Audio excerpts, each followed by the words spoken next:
ప్రియమైన సహోదరి సహోదరులారా, మరి శనివారపేట గ్రామ వాస్తవ్యులందరికీ కూడా మరి క్రీస్తు వారి పేట మరి శుభములు మరి కృతజ్ఞతలు మీకు అందరికీ కూడా తెలియచేసుకుంటున్నామండి. మరి ఈ గ్రామానికి మేము రావడానికి గల కారణం ఏంటంటేనండి, మనిషి అర్ధాంతరంగా ఈ భూమి మీద బ్రతుకు మాత్రమే, మరొక బ్రతుకు లేదనుకుని అర్ధాంతరంగా జీవితాన్ని ముగించుకోవడం జరుగుతుందండి.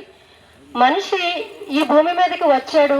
వచ్చిన మనిషి ఎలా బ్రతకాలనేది నేడున్న సమాజానికి అవగాహన లేకుండా అర్ధాంతరంగా మరి అనేక కార్యక్రమాల ద్వారా మరి అనేకమైన టెన్షన్ల ద్వారా అర్ధాంతరంగా చావుతో మరి ఈ దేహాన్ని విడిచిపెట్టి వెళ్ళిపోతున్నారండి.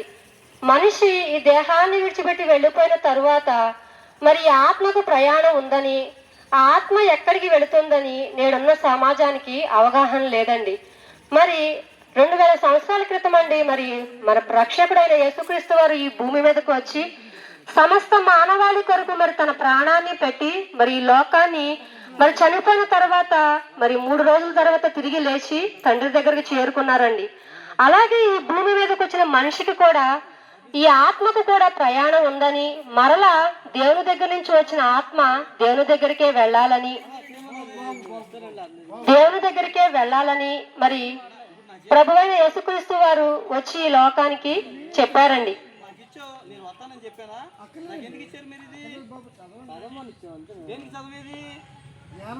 ఏం జ్ఞానం? నేను వస్తాను నేను చెప్పానా? మరి దేనికి ఇది? మరి దేనికి దేనికి ఇది? నేను అడిగానా నువ్వు నాకు ఇచ్చావు? ఏంటి నేను అడిగానా నువ్వు నాకు ఇచ్చావు?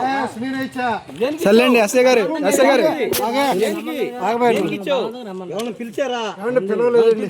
అయ్యా పిలవలేదు. మరి దేనికి దేనికి ఇచ్చావు? దేనికి ఇచ్చావు? దేనికి ఇచ్చావు? దేనికి రమ్మనాలి? దేనికి రమ్మనాలి? మన మార్గం తెలుసుకోవటం. ఏ మార్గం? మన జీవ మార్గం. ఏ మార్గం? తెలిసే మార్గం ఉందా? తెలిసే మార్గం ఉందా? సార్ మీకు ఇష్టం లేదు కదా సార్, వదిలేయండి సార్, వదిలేయండి బాబు.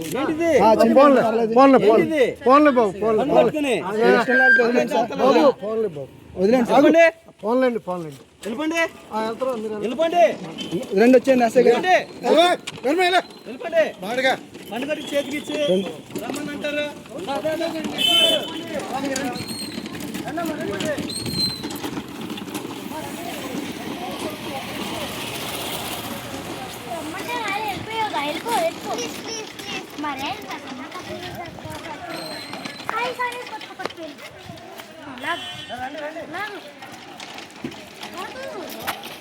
లాగమంటే